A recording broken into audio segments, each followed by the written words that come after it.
matin. Il est 7h12 sur Europe 1. Dimitri Pavlenko, vous recevez ce matin le docteur en anthropologie et spécialiste du frérisme, Florence Bergeaud-Blaclair. Bonjour Florence Bergeaud-Blaclair. Bonjour monsieur. Bienvenue sur Europe 1, votre dernier ouvrage, Le frérisme et ses réseaux. L'enquête s'est parue chez Odile Jacob. Florence Bergeaud-Blaclair, l'Iran fait-elle de l'influence en France auprès des mouvements de gauche? Alors je fais mine de poser une question, mais en fait c'est pour la forme, car depuis un an, très clairement, depuis le 7 octobre, les preuves s'accumulent de l'infiltration de l'extrême gauche française par la République islamique. Le journaliste spécialiste de l'Iran, Emmanuel Razavi, vient ainsi de révéler les liens qui unissent le Parti communiste français et la France insoumise à des mouvements ou des activistes palestiniens qui sont parfois terroristes, en tout cas sous influence iranienne. Alors c'est un peu compliqué tout ça, Florence Bergeaud-Blaclair, mais qu'est-ce que l'on sait exactement de ces liens qui unissent l'extrême gauche française et la République islamique d'Iran ?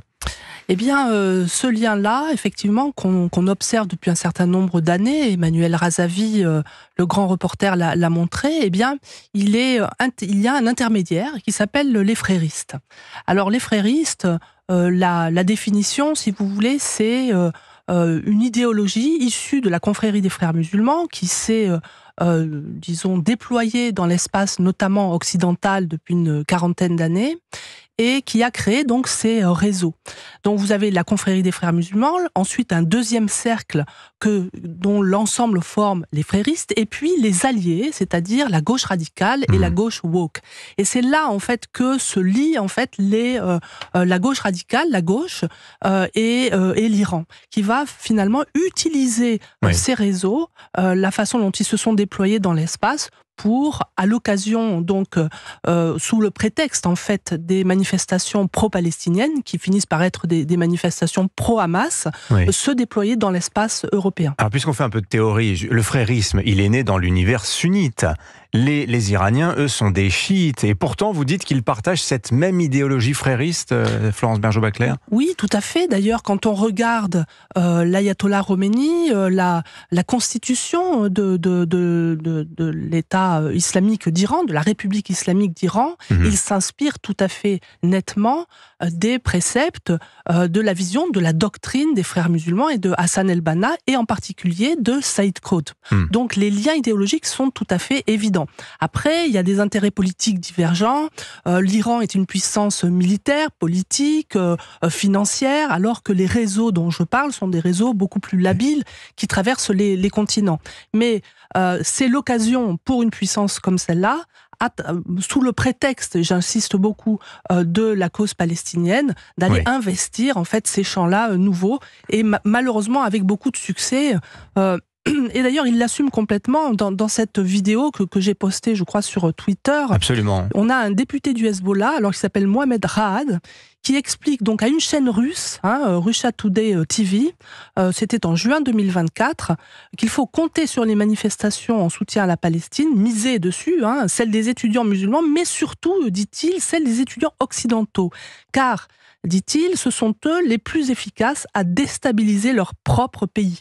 Et il dit, tout à fait naturellement, en conclusion, il faut miser sur ces manifestations, car nous devons pénétrer au cœur des sociétés européennes. Donc ils sont tout à fait clairs. Et si on veut bien les prendre au sérieux, ce qu'on n'a pas fait à mon avis suffisamment, eh bien on saura comment nous allons être, à quelle sauce nous allons être mangés. Alors on aurait pu se dire que finalement Téhéran misait sur les mouvements d'extrême gauche français, européens plus généralement, et même nord-américains, enfin occidentaux, dans le but d'affaiblir le soutien qui sera apporté à Israël. Mais vous dites en fait non, ça va au-delà de ça. Le but, c'est aussi de déstabiliser nos propres sociétés, Florence Bergeaud-Blaclair. Oui, pour moi, c'est clairement un prétexte.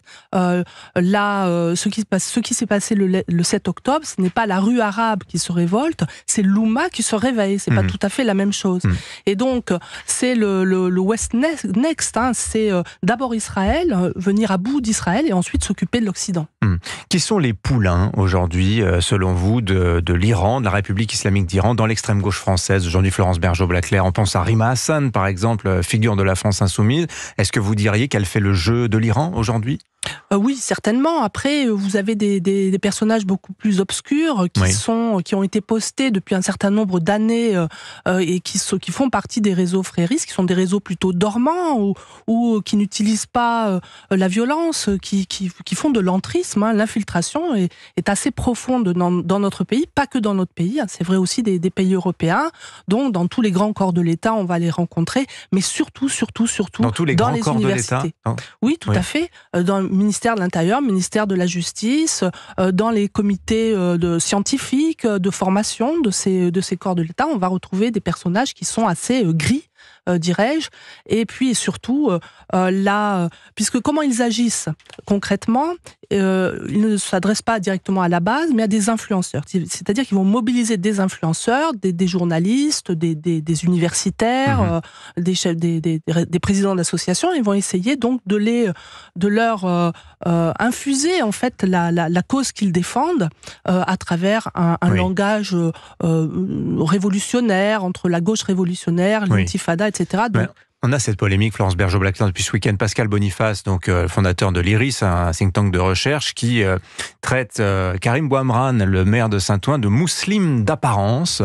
Il lui reproche en creux de ne pas être automatiquement pro-Gaza et anti-israélien, puisque lors d'un entretien ce week-end, Karim Bouhamran a estimé que la gauche avait tendance à instrumentaliser la cause palestinienne. Florence Bergeaud-Blaclair, c'est une manifestation, vous pensez, des effets de cette campagne permanente menée par la République islamique d'Iran en France ? Pas seulement, c'est le discours ordinaire de la thèse de l'islamophobie. Donc pour moi, j'ai toujours entendu ça à l'université. Ce sont des expressions assez courantes d'utiliser donc le musulman ou ce qu'il pourrait être pour manipuler l'opinion. Ça, c'est assez classique. D'autres parlent comme ça à l'université. Pour moi, c'est pas nouveau. François-Olivier Gisbert, on terminera là-dessus. Florence Bergeaud-Blaclair avait dans un édito récent parlé de l'émergence d'une gauche iranienne à la remorque des mollahs, faute de pouvoir miser sur ses anciens modèles, Cuba, le Venezuela. Vous achetez cette formule, vous, de gauche iranienne ? Moi, je ne sais pas. En tout cas, je sais que c'est beaucoup plus dangereux que l'époque post-68 tarde. Là, on a un État qui veut renverser, subvertir les sociétés occidentales et qui fera tout, et qui a un véritable projet et qui a des bases positionnées partout en Europe. Donc, c'est beaucoup plus dangereux que ça. Et en particulier, il faut faire du ménage à l'université. Merci Florence Bergeaud-Blaclair d'être venue ce matin sur l'antenne d'Europe 1. Merci. Je renvoie vers vos travaux, résumés notamment dans votre dernier ouvrage, Le frérisme et ses réseaux, l'enquête parue chez Odile Jacob. Bonne journée à vous. Merci.